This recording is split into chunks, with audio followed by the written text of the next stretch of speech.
Now, I would like to introduce our first fireside chat of the day with guest speaker, Mr. Jay Fulcher, the CEO of Zenefits. Hey everybody, I'm Josh Constantine, the editor-at-large for TechCrunch. Thank you so much for all coming in so early this morning. Over the last 7.5 years at TechCrunch, I've covered the incredible ups and downs that startups go through, watching companies be formed, bought, sold, reformed, broken down. But now I'm really excited to get to talk about Zenefits. At one point, Zenefits was one of the highest flying startups in Silicon Valley. But a few years ago, the SEC charged the company for millions of dollars, which led to the ouster of its former CEO, Parker Conrad, because he had created a script that allowed its employees to speed through insurance certifications. But in the aftermath of that, David Sachs, the COO, came in, righted the ship, and now Jay Fulcher here is the new CEO. So sounds like it's an easy first day on the job or something like that, Yeah, right? It's not exactly the way any CEO would want to start his or her tenure, but yeah, David did a good job in a very short time period, basically the period of a year, in sort of trying to kind of get the company out of crisis mode. And then their plan all along was to find somebody that could kind of take what was a really good asset and get it back on its feet and growing again. And so that's when I came in. So Zenefits at one point had 1,500 employees. Yeah. Now you guys are down to about 500. Yep. What did it feel like the first day on the job? How did you feel about that? Yeah, so I think first of all, Josh, I spent a good amount of time, more than 6 weeks, doing a fairly deep dive on our customers, getting a lot of analysts and expert opinions around the company, around the marketplace. We serve a marketplace that's a really big opportunity, of course. And I had in my past lives, as both a CEO as well as an executive, had spent some time in the HR space. So I was really excited about the space. And so I spent a lot of time really before I ever accepted the job, trying to define what the strategy should be for the company going forward. And then when I came into the business, clearly, a part of my plan was to make some pretty big changes. So on day 3, we laid off 420 employees, and that was a part of a fairly major business pivot, a change in our business model from offering free software to going to a paid SaaS model, and from really antagonizing the insurance industry to actually wanting to cooperate with brokers and carriers in the insurance industry to basically be able to develop more momentum for our business. And so it was a really difficult time when I first came in, because obviously that's a lot of change in a very concentrated time frame, and of course very emotional when you're laying off employees and going through that process. Does it ever feel like a ghost town now? Well, for me, I never was a part of the company when it was bloated and had way too many people in it and had a business model that was not sustainable. So I think when you have 500 employees, that's a good-sized company today. Over the last couple of years, we have grown the company 80% year over year, and at the same time, we've taken more than 65% of the OpEx out of the business simultaneously. And so I think we've proven that we have a much better, much more efficient business model, which ends up providing better products and better services to our customers. As part of that deep dive into the business before you started, how much did you dig into what really happened with Parker Conrad and the whole SEC debacle? Yeah, I mean, obviously I spent a lot of time with the regulators and with obviously all of the insurance commissioners around the country, trying to understand, first of all, what had occurred, and then secondarily, to what degree could the company make basically reparations in terms of both the reputation of the company, but also in terms of how we can sort of show up for the industry. And so while a lot has been written and talked about in terms of the work that we did, first of all, the company sort of self-reported, first of all, what had happened in the macro that Parker had built. And I think in many ways, the character, the integrity of the company was very much intact, given the fact that the company was very mindful of the fact that it had responsibilities to report on what had occurred. But then immediately the company really swung into action in terms of doing some things. We built 2 products in open source intended to help companies with their compliance issues, and we gave them to the industry for free. So we've done a number of things to, we think, be a really good citizen in the space. And so I did spend a fair amount of time understanding kind of what had occurred, but frankly, really understanding as best I could, based on what had happened, how do we need to show up differently going forward? Do you think that Parker was treated fairly through this situation, or do you think he was scapegoated and thrown under the bus? Yeah, it's literally impossible for me to say. I wasn't involved in the company. I wasn't around at that time. And so at the end of the day, really my job has been around sort of picking up the pieces from the time that I came into the company in February of 2017. So I can't really speak to whether or not Parker was treated fairly or not. But at this point, the employees who are still at the company must have their own feelings about it. And I presume that you have to take some kind of stance on whether what happened was all kind of overblown and Zenefits is coming back because it was sort of unfairly targeted, versus we really made these mistakes and we deserve what we got, and now we have to make these reparations. Well, I think the stance that I've taken, it goes well beyond Parker or any of the history. It's more around building a healthy, vibrant, explosively growing company. And so, the stance for the most part has been, we're really very energized by our mission. We're trying, there are fewer than 20,000 companies in the US with more than 500 employees. There are 6 million companies in the US with less than 500 employees. And so our whole goal is to try to make sure that we're leveling the playing field for small and mid-sized businesses with, we think, the most comprehensive HR platform in the industry. And so that notion really transcends any of the history that's occurred, and it's more about making sure that we're basically building what we think is a game-changing technology and a game-changing company for what we're doing for small business. And at the end of the day, that's what our employees are galvanized by. So you're trying to repair this battered brand. Do you find, if you could maybe just give some advice to the audience, do you think it's best to be attacking that from the side of product or from the side of communications and branding? Yeah. Well, first of all, I'd correct you that it's not a battered brand. The first thing I did is we did focus groups in 8 cities around the country, talked to thousands and thousands of customers, whether they were Zenefits customers or non-Zenefits customers, to really test, because in this day and age, you don't have to guess whether or not your brand is viable or not. You can actually use a lot of science to understand it. And what we came up with and what we discovered is that the brand was absolutely intact. People and our customers today are very loyal to Zenefits. They love the products, they love the technology, they love how we've reimagined what HR is and how it should work for a small business. So the brand had no issues. We didn't rebrand the company, we didn't rename it, we didn't do any of the other things that sometimes some companies have to do when the brand is in tatters, but that wasn't the case at all for Zenefits. Do you think that sometimes maybe people over-perceive how bad a brand might have, or how far it may have fallen?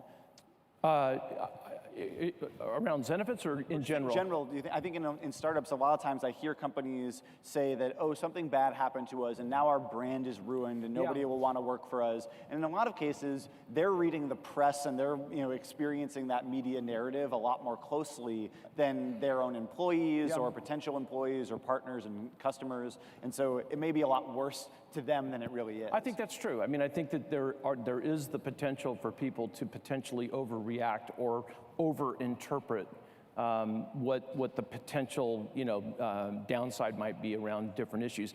Here's what's true. All companies are going to have ups and downs. All companies are going to have challenges. It's really how you sort of deal with those challenges as they arise, and how do you basically continue to build not only the momentum around who you are and what you do and why it matters, but specifically, how do you make sure that you've got complete kind of radical transparency and connection to your employees so that they fully understand what the business is all about? Maybe you could just walk us back to layoff day. You know, you said it was like your third day there and suddenly you had to lay off 400 employees. Tell us how that day went and how you felt throughout, and what was it like looking at those employees in the face and telling them that they just couldn't be part of this future anymore if the rest of the company was going to survive? Well, first of all, it starts with making sure that you've got a plan around culture and the kind of cultural reset that has to happen. I have an investor and friend named Ben Horowitz who's backed the company really since the beginning, and Ben has written and talked a lot about cultural change. And there's kind of 4 components that he talks about that I've co-opted around sort of what the strategy was around resetting a lot of the cultural issues. First of all, you keep what works. And Zenefits did a great job and is doing a great job from a technology perspective. Obviously you can't grow as fast as the company has been growing and continues to grow if you haven't built something that the marketplace truly sees tremendous value in. The second thing is you have to introduce a certain amount of cultural shock. And so there's some relatively provocative changes I put in place right off the bat. And it ranges, from deciding that not every deal is a good deal, not every customer is a good fit for Zenefits. We're not going to tolerate brilliant jerks in our company. There's a variety of things that we sort of set out from a shock perspective to try to change some of what had been operating before the time that I got there. The third element is really this notion of it's really important to introduce some new leadership beyond me into the company, which I started to build a team pretty much immediately of folks that really saw, like I did, the potential of what Zenefits can do in the marketplace and the fact that we can be this game-changing, really industry disruptive company. And so that new leadership brings with them fresh thinking and fresh ideas about what this new culture needs to look like and how it needs to operate. And then finally, every single decision needs to reflect our priorities. And so we tried to be, literally from that first week when 420 people were excused, we tried to be very decisive about connecting our business strategy with our culture and the way we wanted to operate so that it was very clear to everyone in the company, how we're going to treat each other, how we're going to treat the marketplace, how we're going to compete in the marketplace, and the fact that we want to be a company of integrity. I feel like the best entrepreneurs have some formative experience in their lifetime, their superhero origin story that prepares them for what they're going to be best at later in life. For most people, that might mean something like, oh, Jack Dorsey's parents ran a pizza place and they couldn't take credit cards. It was costing them too much, and eventually he built Square. Or Jan Koum eventually built WhatsApp because it was too costly to make long-distance phone calls to his family in the Ukraine. What is the superhero origin story for you that makes you a company rebuilder? Yeah, so I think it's a little self-important in any of these programs, in these conferences. You're on a giant stage, so we're kind of already self-important. So when CEOs talk about, somehow that there's this super origin story, I just want to make sure I go on record with friends like M.R. Raghuswamy sitting in the front row. I don't sort of buy that bullshit. But what I will say is, for me, I have always been a guy that has been drawn to leadership positions, whether it was in some of the earlier companies where my first job ever in the industry was running a little tech support line for a Unix company. And I had talked myself into the job because I was a business major. I did not have a computer science degree. And I was coming off of a failed college football experience, a career that didn't end up quite like I'd expected it was going to. And when I ran this small little tech support group with mostly my former teammates manning the phones, we very quickly started selling more software than the rest of the sales organization because we had discovered now something that is completely ubiquitous in the tech industry today, that when you have customers on the phone and you're handling customer support calls and you're answering questions and getting them squared away, that's a great time to be able to talk about more products, more opportunities, and do more selling. And so it was those experiences that were pretty formative for me early in my career where I was sort of thrust, and I wouldn't say by plan, but I think just by circumstance, I was thrust into some early leadership positions that worked out really well. And I had some people that really believed in me. And whether it was Dave Duffield at PeopleSoft or Hasselplattner at SAP, those guys were incredibly kind, and I would say in some ways patient about flipping me the keys to big parts of both PeopleSoft and SAP, and giving me an opportunity to fail, giving me an opportunity to experiment, giving me an opportunity to sort of see how could I kind of brush up against my potential. And so those were the early experiences, I think, that set me up to be able to take on an opportunity of this size and scale, and to be able to do that despite the fact that the company has had, a rocky road, has had some difficulties that thankfully now are in the rearview mirror. They're more than several years ago. But I think that's kind of what set me up to succeed. So speaking of trying to find your way in the marketplace, Parker Conrad, the ex-CEO of Zenefits, has a new startup called Rippling. They're in the HR space, competing with Zenefits to a degree. They combine HR with IT to do they don't employee compete with onboarding. Zenefits. They don't compete with Zenefits? No. Okay, yeah, maybe you could tell us what do you think? I'm sure Parker maybe thinks he does, but I'm not aware of, I actually don't know much about Rippling other than a little bit about the fact that they're dealing with, I think, super small companies, which is a market that we deal with a self-serve buying experience and a self-serve implementation experience. It's not clear to me, that there's a viable business model in trying to sort of set up, especially sort of sophisticated capability for super small companies if you're not able to do it through a self-serve sort of a business model. So that's how we do it. I'm not aware of actually a lot of, marketplace competition with his company. Yeah, so the idea behind Rippling, though, is that if you combine HR and IT, you can do onboarding for employees and become this identity layer for the enterprise. Yeah. What is Zenefits' long-term strategy around identity, and is it going to get into IT? Yeah, I mean, to some degree, we're already in IT only because when you are implementing for small and mid-sized businesses, HR, payroll, benefits, performance management, compensation management, those kinds of tools, typically there's an ecosystem of sort of extended capability that goes beyond just HR, which is very integrated with the HR systems. That being said, I think at the end of the day, we don't necessarily see the IT opportunity as being all that interesting to us.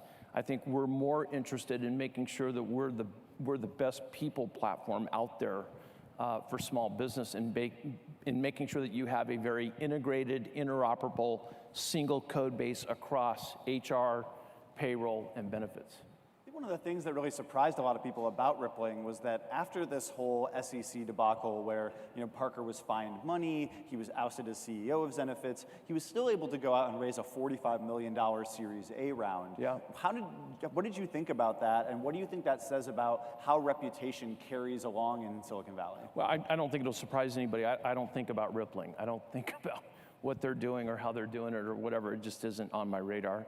I don't know. I hear this comment a lot from CEOs and from founders that, we're laser focused on our own business, and that just seems negligent to me. I don't think it necessarily takes a lot of time or distraction to be able to be cognizant of what other players are doing. Negligent at 9:45. Okay. Yeah. Here we go.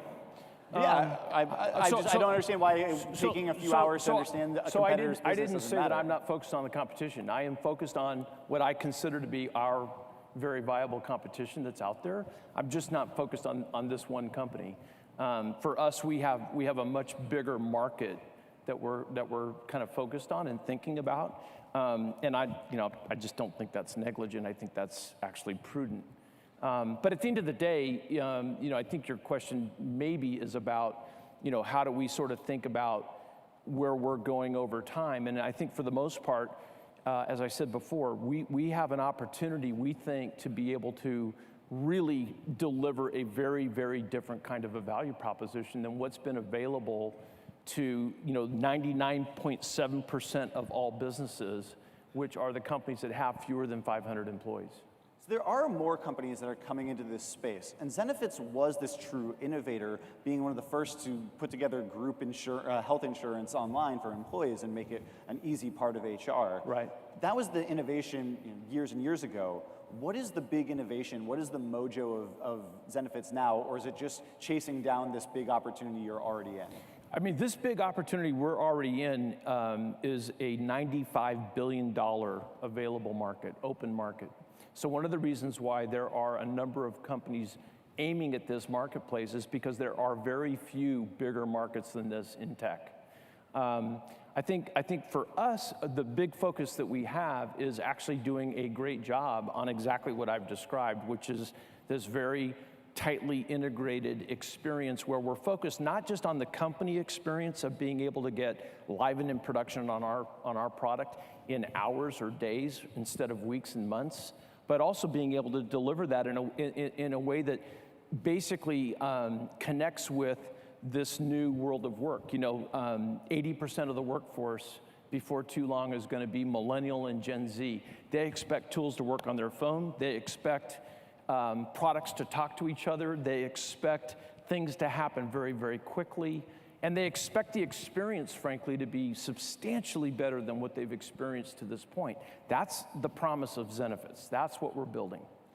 Thanks so much for that. So to recap some of the incredible insights from this panel, you discussed how it was difficult coming in, but you thought that the integrity was intact at Zenefits, and that you tested the brand and found out things weren't necessarily as bad as people would have thought. And through some radical transparency, you were able to make a serious culture change. And you know, as you find your own way at the company, you've used your skills of being able to talk your way in and then start that sales process to be able to bring a new form of leadership to Zenefits. And you know, while you don't necessarily want to be focused too much on the competition, you think that there's a big enough runway in this existing business that Zenefits can return to its former glory and even exceed it. But that's going to take this incredibly large culture change. And the four things you said were important to that are to have, to keep what works, to create a culture shock and change what isn't working, to get rid of the brilliant jerks and make sure the company actually works together well, create a new leadership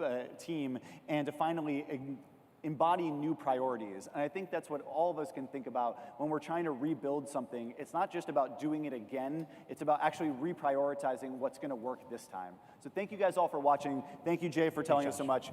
And thanks again for everyone to come. Thank you. We're going to stay here for photos again. Yep.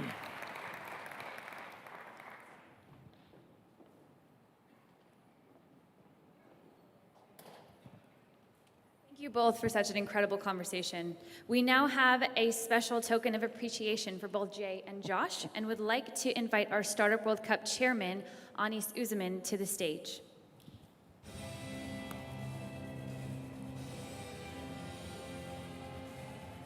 Hey, how are you? Thank you so much. Oh, thank you very much.